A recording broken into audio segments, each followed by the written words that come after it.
A 20-year resident who was unhappy with the path I see this city on.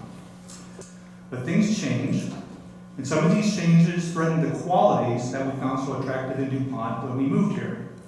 Some of these changes are from forces such as population growth in the greater South Sound and the advent of personal navigation technologies that are beyond our control. But some of these changes are from forces that can be controlled by good governance. The bottom line is that our city government is in need of major reform if we are going to restore the citizens' trust and confidence and successfully deal with any of the issues which can threaten the great quality of life that has been built here. From when I was a child until we moved here, Dan, Illinois was one of my senators. During the Watergate hearings, he famously paraphrased Louis Brandeis when he said, "Sunlight is the best disinfectant." In my application for this position, I stated I want to be part of the cleaning up of the problems that have plagued the city government. And in my answers to your questions this evening, I plan to initiate that process by hauling out some issues into the sunlight. Can you tell us your understanding of the role of a city council? I am going to answer that by talking about what I think the deficiencies have been in the city council from what I have seen. And I have not seen enough effort by city council members to be representatives of constituents and advocates for constituents. I have witnessed and I have experienced a lot of frustration in trying to get my concerns addressed properly by city council members. And I'm not alone in that. I feel that city council members have not been responsive and have not engaged the constituency enough. And so I understand that the city council is the legislative branch and does policy. But if I'm a city council member, my number one priority is going to be the constituent, the representative, and the advocate for the residents and citizens of the city. Being a city council member requires a time commitment as outlined in the application packet. Tell us your situation and how you can honor this kind of time commitment.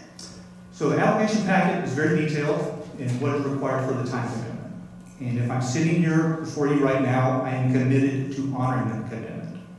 However, I do not plan to just be present and sit in the chair and take up oxygen. And I am going to be critical right now of the city council because I think that is what happens too often, or more often than it should. And I think the most egregious example of that is the city council vote for the latest Prop 1. Some of you probably already read my criticism about that, but I want it to be here on the record. So the city council voted unanimously to place a proposition on the ballot that was not in accordance with Washington law. So 1, 2, 3, 4, 5 of you did that. And it's kind of interesting that this even came up before the city council because I would have expected the city attorney to review it for compliance with Washington law. I don't know whether he did or not, but it wasn't in compliance and it came up for a vote. And I consider this action of the city council to be irresponsible. No matter who writes a proposition, no matter who reviews it, there's still a responsibility of each city council member to conduct their own due diligence for all things that require a vote.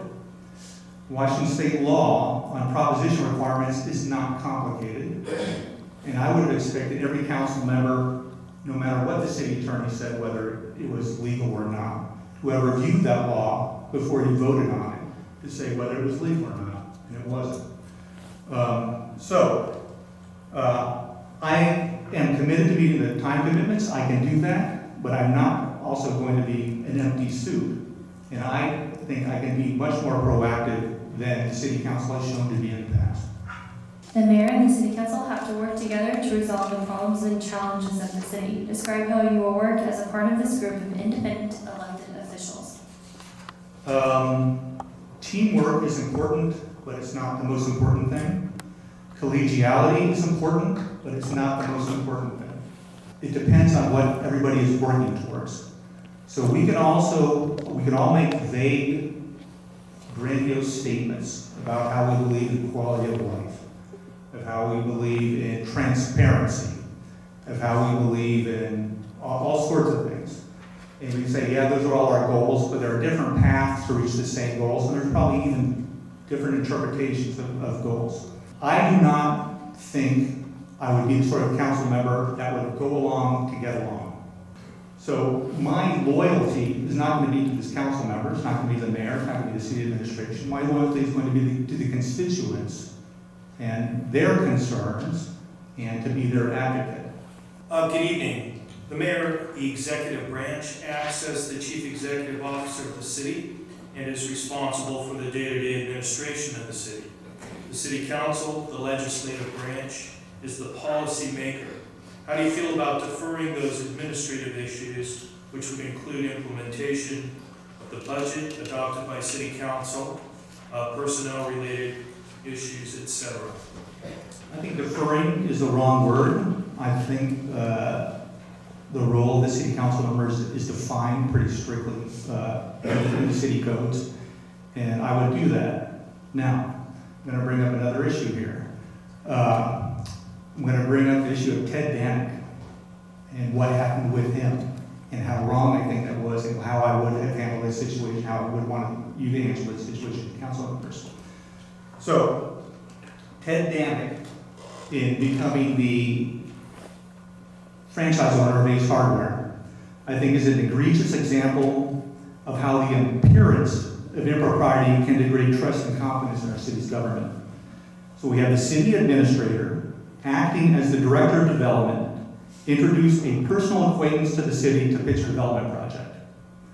The development project was not in accord with zoning for the property and would require zoning variances. As part of the deal to get the zoning variances, the developer agreed to have a retail property on the ground floor of the storage business. The zoning variances were voted upon and granted by a slim majority, thank you, vote of the council. Ted Danik then announced that he was going to be the franchise owner of the retail business, in this development. This was not okay. The former mayor and some of you point to the fact that the state auditor's office conducted an investigation and cleared Ted Danik of any charges of the conflict of interest. But that does not mean that what happened was okay. It means that the state law is lacking. To make up for this lacking state law, and to assure something like this that is so damaging to the public's trust and confidence in city government, we need to amend our city laws. No more Ted Daniks. Now, how this should have been handled? When Ted Danik wrote the council members and the mayor an email stating that he was going to be the franchise owner of Ace Hardware, he should have been given two options. He should have been said by 4 p.m. the next day, he should have either submitted a letter saying he was no longer going to be the franchise owner of Ace Hardware, or he should have submitted his resignation. And if he did not, then he should have been fired. Because this is so egregious. When you have the city manager who is now profiting from city code variances that he ushered it through for part of it to do that. It stinks to high heaven, and it should never have happened. And we need to make sure that it doesn't happen by changing the city code to do it. The second thing, we need to have better clarity in funding for city projects. And I want to bring up the case of the public works building financing. Just because you can does not mean you should. So now we have a public works building that's going to be financed from revenues gotten from the water taxes. This is really wrong. It puts public safety at risk. And everybody here would agree that public safety is probably the #1 priority for the city. Water rate revenues should only be used strictly for the infrastructure and methods to deliver safe water to residents. Historical evidence proves that any claims that this project was planned to be funded by the most recent water rate increase are false. So anyone who says they planned this all along, well, the documents about the water rate increase in 2015 don't mention anything about making a public works building. So the city has now put itself on the same path as the Civic Center, using unconventional funding for a public works project, and it shouldn't happen. You can't go wrong by using voter-approved bonds for capital projects. And that's what should have been done in this case. And if I'm going to city council, I'm going to try to put the brakes on this project as much as legally possible. And try to at least review it and give the public more opportunity and maybe make it a voter-approved bond rather than using the city waterways to do that. What is your vision of the city of DuPont in 2030? I want the quality of life to be maintained here. I want no semi-trucks on Center Drive.